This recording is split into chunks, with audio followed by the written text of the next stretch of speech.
Hey there, so you're gonna have to tell me how to say your name. It's Ferenc. Ferenc? Ferenc. Yes. Yeah. Okay.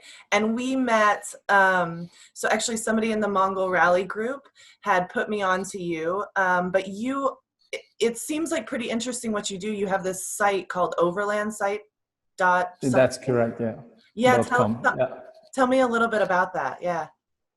Okay. I've done quite a few big overland trips in the past. Actually, one of them being the Mongolia Charity Rally, which is very, very similar to the Mongol Rally. The difference is that you don't actually buy a car that you ship back to wherever you bought it, Mm. but you drive a sort of either a pickup truck or you drive a van, and then you donate that to a charity in Mongolia. So it has to meet the import laws in Mongolia. So it has to be younger than 9 years. So it's not older than 9 years, I believe, and it needs to be a certain type of vehicle. And what they do is they turn it into an ambulance in Mongolia. So Oh, that's the type of Mongol rally that I've done in 2014, and that made me realize that this is actually what I want to do.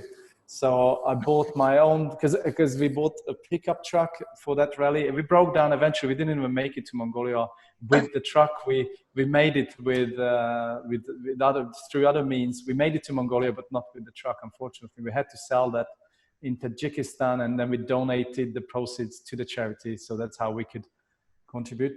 okay. But anyway, that trip made me realize how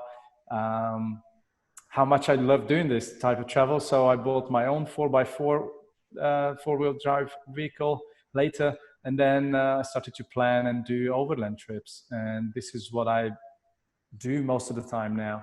That's And amazing. I've done a big trip. I've done a few trips around Europe, like went through Scandinavia, and then one of the first major trips that I've done and with my girlfriend was that we drove through the Sahara Desert all the way to the Gambia from Budapest, Hungary, where I'm based, and then after that, we drove from Budapest, Hungary to Singapore all the way through Mm. Central Asia and Mongolia and China, Southeast Asia, all that to Singapore.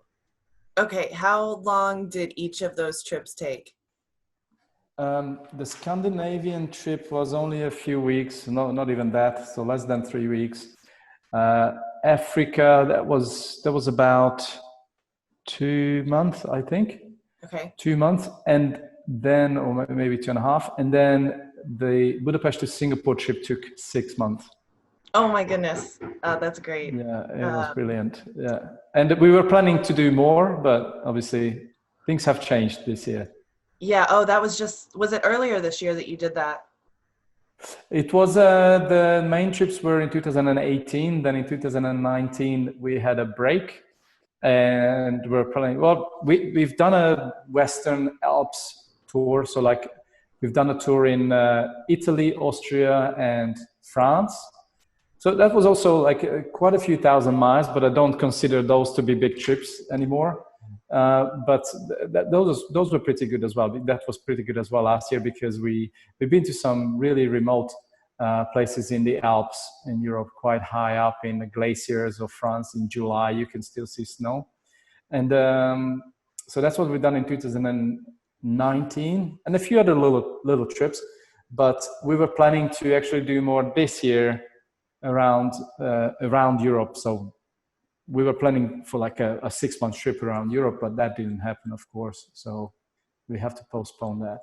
Yeah, sorry to hear that. I just want to Yeah. just want to touch base on when you do one of these big trips. So I did the 48 states all in one go in the US Nice. in 6 months. I stopped like it was probably 3 or 4 days per state. But when you start doing big trips like that, I get what you mean by, oh, that seems like such a little trip. Like when, even if I drive like Yeah. 15 hours, if I'm not away for months at a time, then it all seems little to me. Yeah. What kind of vehicle did you use? I have a 2008 Ford Escape. So it's like a small Okay. SUV. Yep. Yeah. And so I Do you, had do you sleep inside or? I did every once in a while. I think there was only a handful of times I did. So I actually found it relatively easy to get people to like offer me to stay. It was Oh, crazy. wow. But I'd like be at dinner or whatever it might be. And people would be like, oh my God, if my daughter was doing this, I would totally want somebody to take her in. So like, you should come stay. I have this extra bedroom or a couch or yada, yada.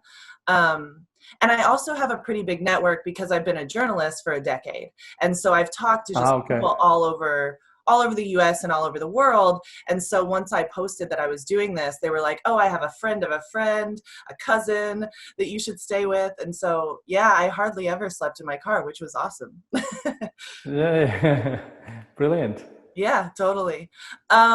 Okay, so let's talk about, you mentioned that you are from Budapest, Hungary. I was going to ask Yeah. where you are based. Is that where you're from also, or are you from somewhere else in Hungary? Yep. Well, I spent a lot of time in the UK. I've got a dual nationality. Okay, I've got a British and Hungarian passport. So I'm nice. sort And of what, here and there, sort of. yeah, what do you, I'm sure a lot of people are interested to know like what people do who are able to take these big trips like this. So yeah, what do you do Yeah. for work? Well, originally it started with saving. So I originally a lawyer. I worked for financial companies doing legal projects and working on investment funds, mutual funds, boring legal background type documentations and stuff. So I got sick of that, and now I'm trying to work online. So that's why I'm building my site overlandside.com, and then also I've got due to my earlier work, I've got some properties that I rent out and things like that. But mainly, I'm focusing on online work. What do you want the overland site to turn into? Well, I'd like it to be like an informational hub. So if anybody is researching information on what overlanding is and how to do it and things like that, and interesting things, then I want that to be the site to go to. Yeah, okay. And so I also think that probably many people know what overlanding is or like what the definition is, because even I don't think I probably know what the definition is, even though I take these trips a lot. So can you like expand upon that? Yes, sure. I mean, there is no sort of government agency that defines what it is, of course. So there's a lot of debate online what it is and what it is not. But I think it is definitely vehicle-based travel, and usually vehicle-based travel that involves some sort of off-roading, but not necessarily rock climbing or anything hardcore like that. It's more about the touring aspect of it, and then obviously seeing cultures and there must be a long-term element in it as well, so weeks or months at a time, as well as possibly crossing state borders or country borders as well, because otherwise it's just a weekend trip away doing camping with your car, and that's what a lot of people argue about. It's like it's just a glorified camping. Well, if you drive from Alaska to Argentina, it's way more than just camping with your truck. So I would I say believe so. even if you drive always on tarmac roads, but you're crossing borders, and it's like the trip is months long on ends, and you have to go through Central Asian borders and things like that, where you have to solve problems. You don't know where you're going to end up sleeping that night, and you don't even know if you're going to get through that border ahead of you. So all these elements put together is overlanding. So Cool. Okay, well, tell me, if the coronavirus hadn't really screwed up our year and I was there in person, what would we be doing in Hungary? right, I would probably show you around Budapest, because it's a lovely city. It's got great nightlife, and it's got, even like during the day, there is a lot to do. So because of it used to be part of the Roman Empire. This area used to be the Roman Empire part of it, and they discovered the hot bath or the thermal water under the city, and so there is a lot of bath around it, and Budapest is famous for that. Like tourists come here because of that. I don't usually go, but probably I would show you a few of those around. And there is a lot of historical sites around, like the castle district, or the bridges are nice, or the downtown area with the parliament and nice little streets. And there's a thing called here ruin pubs, which is like bars in like older buildings, not really renovated, but left it to be sort of I guess hipster a little bit. And there's a famous bar called Simpla that was elected to be the coolest bar in the world a few years ago, and we'd probably go there for a few drinks. That's Simpla is a ruin bar, right? Yeah, you Yeah, know of okay. it? I've been there. Yeah. Yeah. Seriously? Okay, Yeah. fantastic. So I went to oh man, I don't even know what year that is, but I've been to Budapest, and so I've done the Uh-huh. baths, which were lovely and amazing. Okay, there you go. Yeah, we even did a beer bath. You know, I think they put like the ingredients of the beer in. Oh Um, my gosh, yeah, never yeah, heard of it's like that. it's definitely a novelty, and then We you have wouldn't like be doing that. yeah, and then yeah, also went to Simpla, which reminds me, I have to ask you. You had mentioned something called palinka, which is like a very Yeah, Hungarian yeah. drink. What it's A very a Hungarian drink, very strong. It's made of fruit, and it's about 45 to 50 degrees. It's quite strong, as in like it's a strong alcohol as well as strong taste. So yeah, we would probably taste that, but yeah, like you can't drink much of that because it's I too hard. I don't think I had palinka, but we met someone, me and my travel companion met someone in a hostel who was walking around with a bottle of this thing called Tatra tea. Do you know this? Yeah, Tatra tea. Yes, that's originally from Slovakia, obviously from the Tatra Mountains, and Oh, that's even okay. stronger. I believe that's like 80 degrees or something. It was it was a lot, it was pretty strong, and we drank it probably for like 3 days straight, just like going to Oh my bars and god. hanging out at the city. And then after, I lost my spicy taste buds for like a week. Like I could taste nothing. It was really insane. Um, but yeah, I would like go out to dinner and my friend would be like, "How are you not drinking water? Like this is so spicy." And I'm like, "I've lost them. I don't know. They're gone." Yeah. So definitely lots of strong alcohol around this area of the world. Absolutely. Yeah. Yeah, all Um, these countries have their own versions of palinka. They call differently, but it's made of fruit, and it's yeah. around 40 I degrees. Yeah. just in the Czech Republic, I just talked to somebody in the Czech Republic as well, and I think they have something similar. I can't remember what it's called, but Yeah, he said like it's made of plum. Slivovica. I think Yeah, that must be Slivovica. Yeah. yeah, that's it. Okay, so what I've been asking everybody as well is there one stereotype of like of your country or of you that you would like to combat? Right.